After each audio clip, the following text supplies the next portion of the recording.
abiertamente. Psicología, filosofía y más.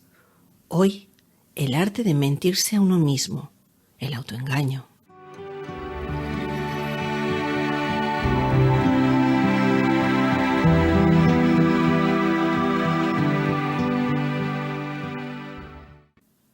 La palabra autoengaño hace referencia a los fenómenos relacionados con mentirse a uno mismo. Se trata de una de las grandes trampas de la mente. El autoengaño se da en aquellas circunstancias en las que nos convencemos a nosotros mismos de una realidad que es falsa, pero lo hacemos de manera inconsciente.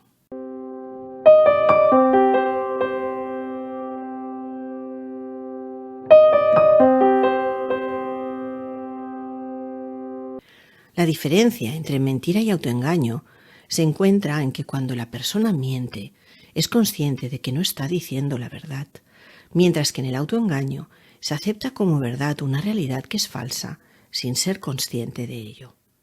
Dicho de otro modo, quien se autoengaña no se da cuenta de que lo está haciendo, o al menos no se da cuenta siempre, y ahí precisamente radica el poder del autoengaño.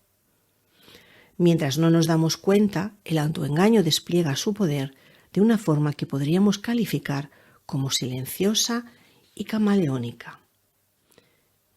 Pensad que el cerebro humano filtra selectivamente la información que recibe. A esto lo conocéis como atención selectiva. Y de esa manera disminuye la conciencia de la memoria y las percepciones negativas. Esto es un mecanismo que pertenece a la parte del cerebro que regula el palencéfalo, que contiene nuestro cerebro límbico y en él se guardan nuestros instintos de supervivencia. Este mecanismo crea un punto ciego que bloquea la atención y disminuye el impacto de las decepciones. Pero aunque el autoengaño es en la mayoría de las ocasiones beneficioso para la estabilidad psíquica y emocional, ya que su función es precisamente preservarla, a veces puede ser peligroso y perjudicial, tanto a nivel individual como social.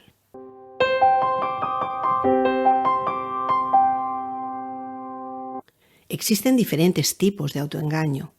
Cada uno de ellos tiene efectos psicológicos diferentes. El primero del que vamos a hablar es el autoengaño funcional.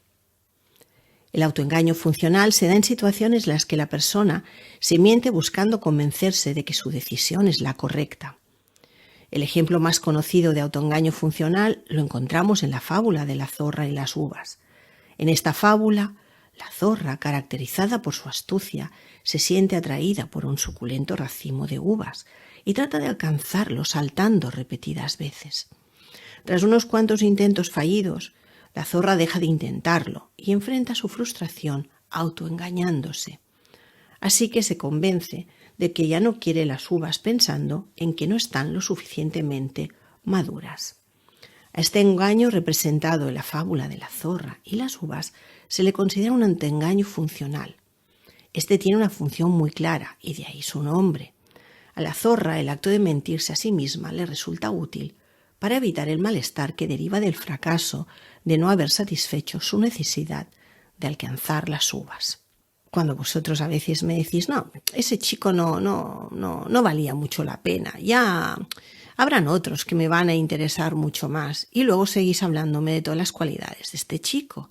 Eso es un autoengaño funcional. Estáis intentando menospreciar y quitarle valor para poder vosotros controlar vuestro sentimiento de pérdida. O cuando desvalorizamos una oportunidad laboral porque no la hemos podido conseguir. ¿Qué problemas tiene este autoengaño funcional? Porque evidentemente todo en demasiada cantidad es peligroso. El autoengaño funcional a corto plazo es adaptativo, pero a largo plazo no es positivo ni beneficioso. El efecto psicológico se consigue porque la persona decide transformar una verdad, no ser capaz de alcanzar una meta, en una mentira que la tranquiliza. La meta no vale la pena. Toda buena intención, si se repite en exceso, se vuelve negativa y contraproducente. Dicho de otro modo, todo lo que es funcional, si se prolonga en exceso o se toma en grandes dosis, produce el efecto contrario al deseado.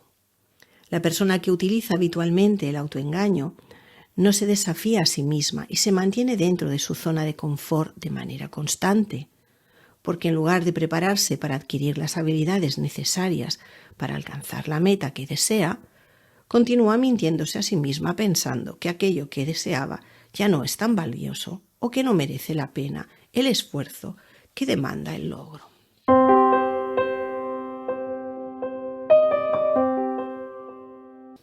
Valorar para creer.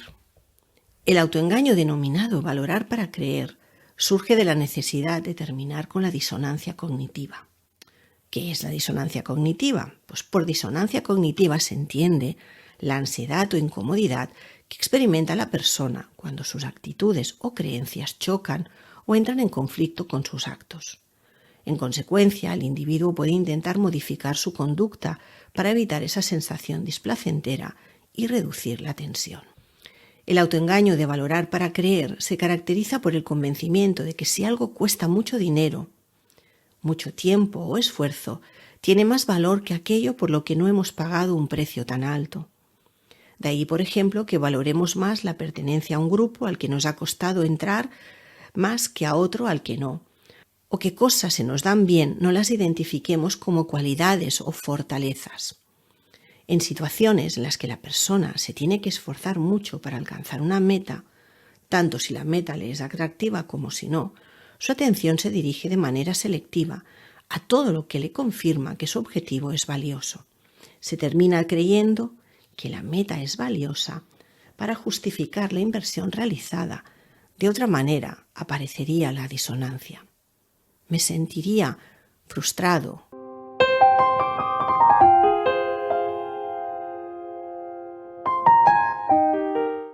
¿Cómo surge este engaño? Como psicológicamente los seres humanos no podemos mantener por mucho tiempo una contradicción entre nuestro sistema cognitivo, creencias, pensamientos e ideas, y nuestro sistema conductual, acciones, comportamientos, conductas, aparece el autoengaño, valorar para creer, como una manera de resolver la contradicción. El principal efecto psicológico de este autoengaño es que mantiene a la persona esforzándose por alcanzar un objetivo que muchas veces no encaja con su sistema de principios y valores. Es un autoengaño que tiene fecha de caducidad, porque su efecto no durará eternamente. A largo plazo, la persona suele terminar siendo consciente de este engaño y sintiéndose de alguna manera decepcionada y frustrada.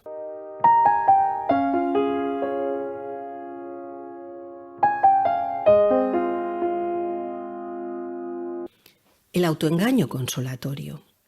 El autoengaño consolatorio es la estrella de los autoengaños y se observa con mucha frecuencia en las personas con celotipia, que sería sentir celos patológicos. El mentir consolatorio se observa en situaciones en las que la persona se miente para responsabilizar de su situación a un agente externo y compadecerse de sí misma. Algunos ejemplos de autoengaño consolatorio serían pensar que se tiene una fobia porque mi madre me transmitió su miedo a los gatos o a subir al ascensor, o porque mi madre me gritaba constantemente cuando yo me portaba mal, o pensar que soy muy celoso porque mi pareja me da motivos. Se trata de pensamientos que la persona exterioriza con frecuencia para encontrar consuelo. El autoengaño consolatorio otorga una protección a la autoestima y al ego. Nos hace creer que nada de lo que ocurre es nuestra culpa y que somos víctimas de la situación. Por una parte, esto es positivo, ya que en muchas situaciones no somos 100% responsables de las circunstancias que tenemos, pero por otra parte, recurrir a causas del pasado y factores externos a nosotros nos inmoviliza ante el cambio. Sería como el acto del avestruz, que coloca la cabeza bajo tierra porque como ella no ve al enemigo, piensa que el enemigo no le verá a ella.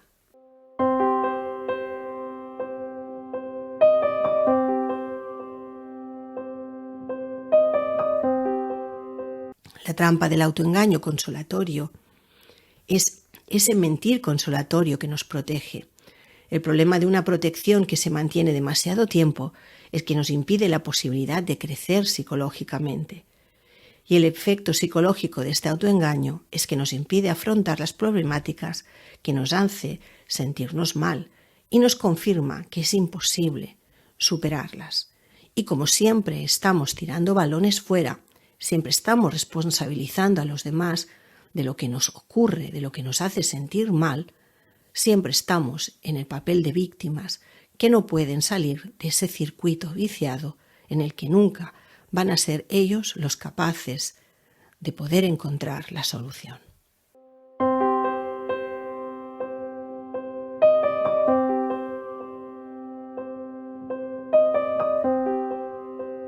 Mentir a los demás para convencerse a sí mismo. Una de las maneras más sutiles de autoengañarse es mentirle a los demás para mentirse a sí mismo. Se trata de aquellas situaciones en las que la persona transmite historias, situaciones y percepciones que están distorsionadas. En un principio, se es consciente de esta pequeña distorsión de la realidad, pero poco a poco la persona termina siendo absorbida por su relato y el personaje. Unas veces por la vergüenza que el sujeto siente por no haber sabido poner límites o por haber sido despedido, hace que necesite explicar su situación de una forma distinta a la real para poderse sentir bien frente al juicio del otro. Muchas veces la persona, desde la situación de confrontación en la que no ha sabido ponerle límite a los otros hasta que llega a su casa, donde quiere expresar su malestar, ha ido en su mente fabulando lo que le hubiera gustado decirle al otro, lo que le hubiera gustado contestarle al otro, y cuando llega a casa, en lugar de contestar la realidad del enfrentamiento entre ella y su hermana, o entre ella y su madre, o entre él y su jefe, nos cuentan en realidad lo que les hubiera gustado hacer y decir. La persona llega a un punto que ya no es consciente de la realidad y de la fantasía. Alexander Pope decía: el que dice una mentira no sabe qué tarea ha asumido, porque estará obligado a inventar 20 más para sostener la certeza de esta primera.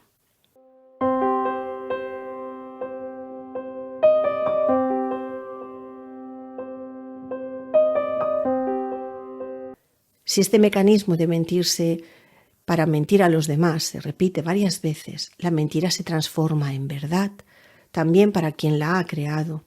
Una explicación de este fenómeno radica en que el cerebro se adapta a la deshonestidad y la mentira se vive como una realidad. Es como si la persona se olvidara de haber construido una falsa verdad. Incluso ante la evidencia empírica de su propia mentira, estos individuos consiguen seguir negando la realidad, no por falta de honestidad, sino por el mismo efecto del autoengaño. Se creen su mentira de tanto contarla. Nadie está libre de autoengañarse. Se trata de un fenómeno psicológico muy frecuente y hasta cierto punto normal. Ser libre de las propias mentiras requiere una reflexión personal. Bucear en tu interior, conocer tus valores, ideales y deseos es el primer paso para protegerte de cualquier autoengaño y dirigirte hacia metas que realmente te gustaría alcanzar.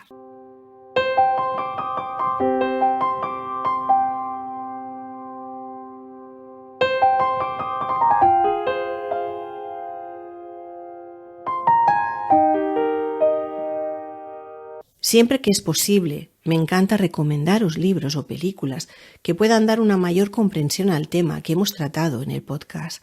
Así que ahí van algunas recomendaciones. Primero, 2 libros que me parecen muy interesantes, que están muy bien escritos y que creo que nos van a ser útiles para que podamos comprender e incluso corregir alguna de nuestras maneras de autoengañarnos. El primero, El arte de mentirse a sí mismo y de mentir a los demás, de Giorgio Nardone. El segundo, El punto ciego, Psicología del autoengaño, de Daniel Goleman, un gran maestro de la inteligencia emocional. Y como películas, pienso que son muy interesantes las 3 que os voy a citar. La primera, El sentido de un final.